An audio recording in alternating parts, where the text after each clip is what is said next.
JSP টেলিভিশনের সংবাদ আয়োজনে আপনাদের স্বাগতম। আমি সুরভি। দেশ ও দেশের মানুষের সর্বশেষ খবর নিয়ে শুরু করছি আজকের সংবাদ। সঙ্গে থাকুন, চোখ রাখুন জেএসপি টেলিভিশনের পর্দায়।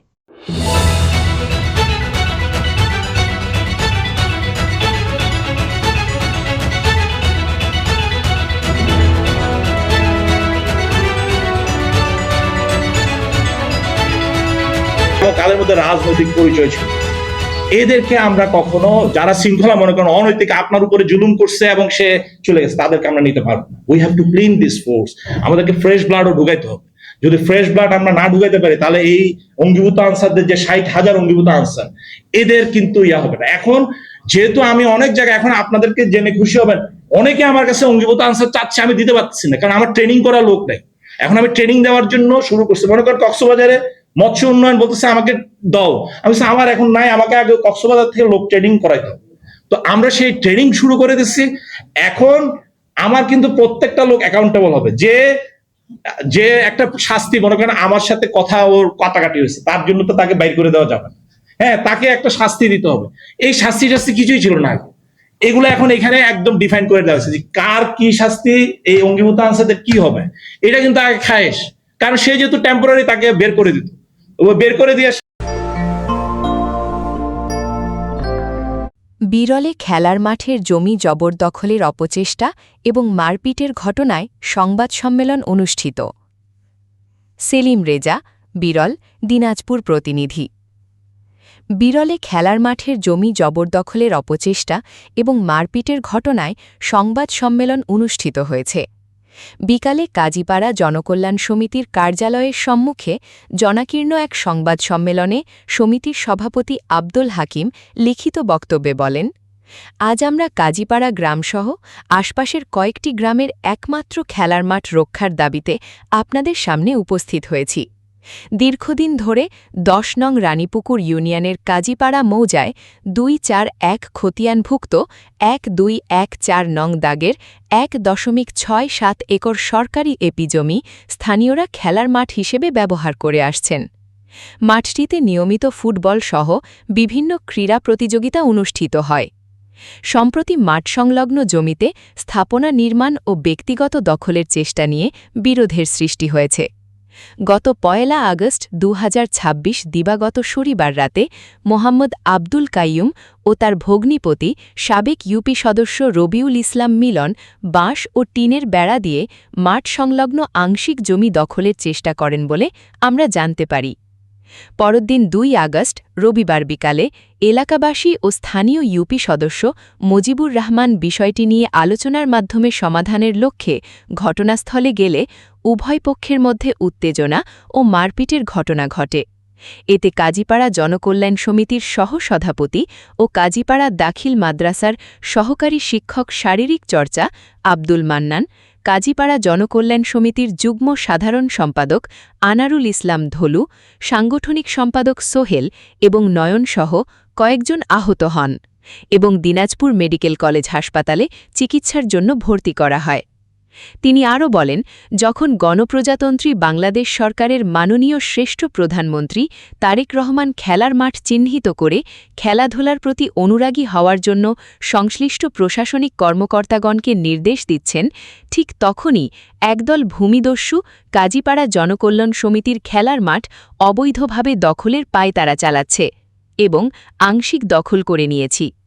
বর্তমানে কাজীপাড়া জনকল্যাণ সমিতির পক্ষ থেকে সরকারি বিধি অনুযায়ী উক্ত খেলার মাঠ ও মাঠ সংলগ্ন ক্রীড়া কার্যক্রমে ব্যবহৃত জমির সর্বশেষ গত 9 আগস্ট 2026 তারিখে বর্তমান সভাপতি মোহাম্মদ আব্দুল হাকিম কর্তৃক সংশ্লিষ্ট জমির রাজস্ব পরিশোধ করা হয়েছে। আমরা চাই খেলার মাঠটি কোনো ব্যক্তি বা গোষ্ঠীর ব্যক্তিগত দখলে না গিয়ে সর্বসাধারণের জন্য উন্মুক্ত থাকুক এবং সরকারি জমির যথাযথ ব্যবহার নিশ্চিত করা হোক। খেলকে কেন্দ্র করে সংঘটিত মারপিট ও বিরোধের সুষ্ঠু তদন্ত করে দোষীদের বিরুদ্ধে আইনানুগ ব্যবস্থা গ্রহণের পাশাপাশি খেলার মাঠটি রক্ষায় সংশ্লিষ্ট প্রশাসনের কার্যকর হস্তক্ষেপ কামনা করছি। এছাড়াও তিনি বলেন, আপনাদের মাধ্যমে মাননীয় সংসদ সদস্য, উপজেলা প্রশাসন ও সংশ্লিষ্ট কর্তৃপক্ষের সদয় দৃষ্টি আকর্ষণ করছি।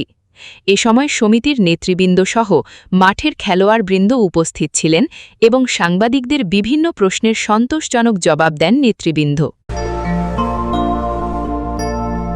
কিন্তু অনেক ওদের মধ্যে বাকি সবার মধ্যে একটা প্রশ্ন আছে।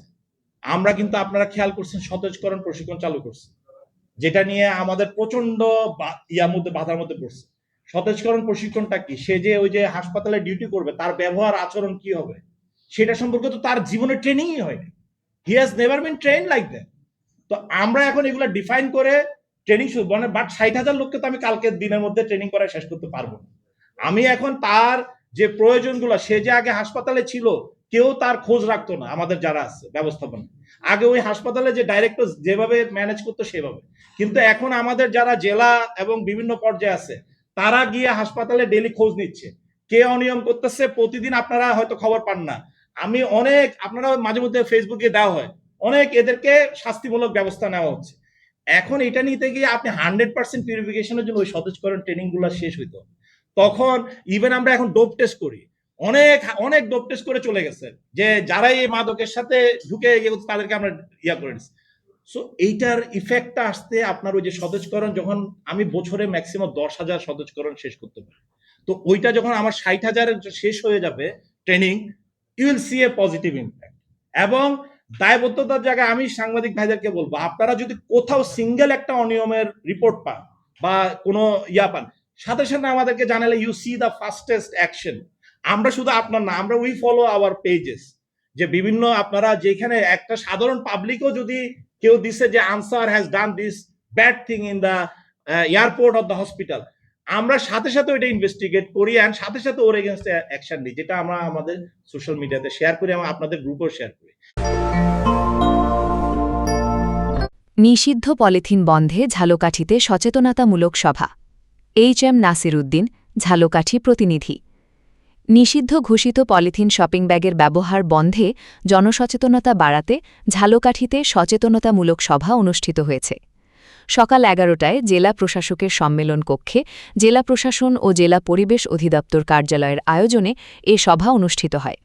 সভায় প্রধান অতিথি ছিলেন ঝালকাঠির জেলা প্রশাসক মোহাম্মদ মমিন উদ্দিন। অতিরিক্ত জেলা ম্যাজিস্ট্রেট মোহাম্মদ বশির গাজীর সভাপতিত্বে আরও উপস্থিত ছিলেন জেলা পরিবেশ অধিদপ্তর কার্যালয়ের সহকারী পরিচালক আঞ্জুমান নেসা, বিভিন্ন দোকান মালিক, ব্যবসায়ী, মাছ বিক্রেতা, বাজার সংশ্লিষ্ট ব্যক্তি, পরিবেশ অধিদপ্তর ও জেলা প্রশাসনের কর্মকর্তাসহ বিভিন্ন শ্রেণী পেশার প্রতিনিধিরা উপস্থিত ছিলেন। সভায় নিষিদ্ধ পলিথিন শপিং ব্যাগের ক্ষতিকর প্রভাব, পরিবেশ ও জনস্বাস্থ্যের ওপর এর নেতিবাচক প্রভাব এবং পলিথিনের ব্যবহার বন্ধে জনসচেতনতা বৃদ্ধির বিভিন্ন দিক নিয়ে আলোচনা করা হয়। পাশাপাশি পলিথিনের বিকল্প হিসেবে পরিবেশ বান্ধব ব্যাগ ব্যবহারে জনগণকে উৎসাহিত করার ওপর গুরুত্ব দেওয়া হয়। বক্তারা বলেন, পলিথিন ব্যবহারের কারণে জলাবদ্ধতা, মাটি ও পানি দূষণসহ পরিবেশের নানা ক্ষতি হচ্ছে।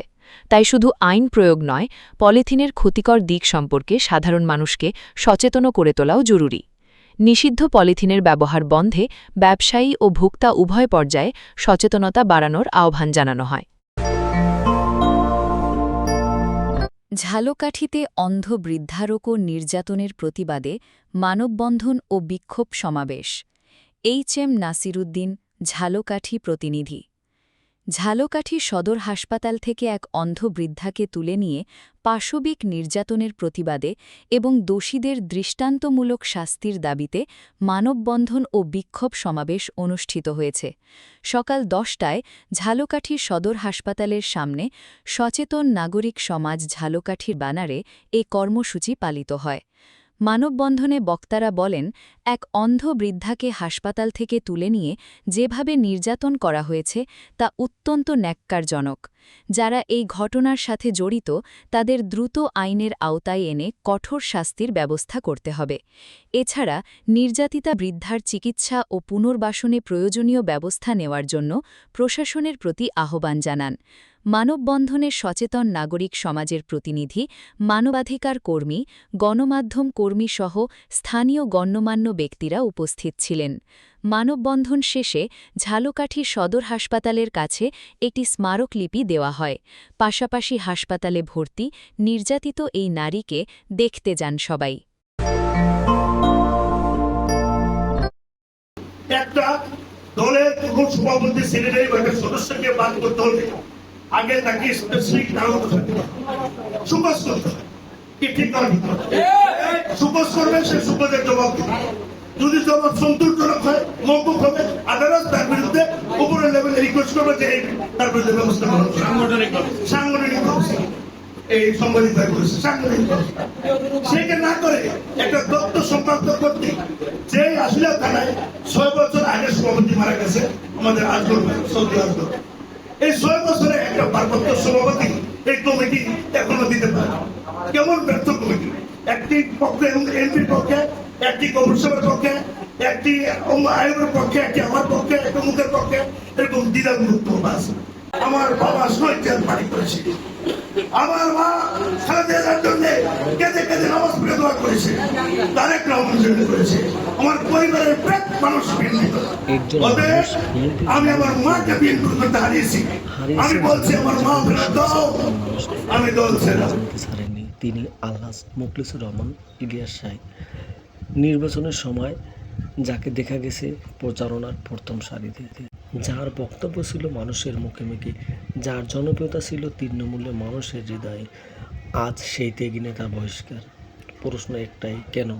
কোন অপরাধে, কোন অভিযোগে, কোন প্রমাণে? যদি ভুল করে থাকেন তদন্ত হোক, যদি অভিযোগ থাকে তার বক্তব্য শোনা হোক। কিন্তু একজন দীর্ঘদিনের ত্যাগী নেতাকে কি এভাবে হারিয়ে ফেলা যায়?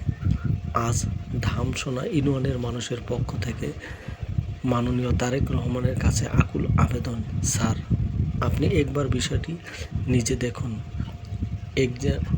একজন ত্যাগী কর্মীর কান্না শুনুন, সততা যাচাই করুন। যদি তার সঙ্গে অন্যায় হয়ে থাকে তাহলে তার হারানো রাজনৈতিক সম্মান ফিরিয়ে দিন। আমরা চাই না প্রতিরোধ, আমরা চাই না কারো অপমান, আমরা শুধু চাই ত্যাগের মূল্যায়ন হোক, ন্যায্য বিচার হোক। আমরা শুধু চাই ত্যাগের মূল্যায়ন হোক, ন্যায্য বিচার হোক। যে মানুষটি দলের জন্য সর্বস্ব হারিয়েছে, একদিন সেই মানুষটিকেই যেন ফুল দিয়ে আবারও বরণ করে নেওয়া হয়। এটাই আজ তৃণমূল মানুষের আকুতি। মুখলিসুর রহমান ইলিয়াস শাহকে তার প্রাপ্য সম্মান ফিরিয়ে দিন।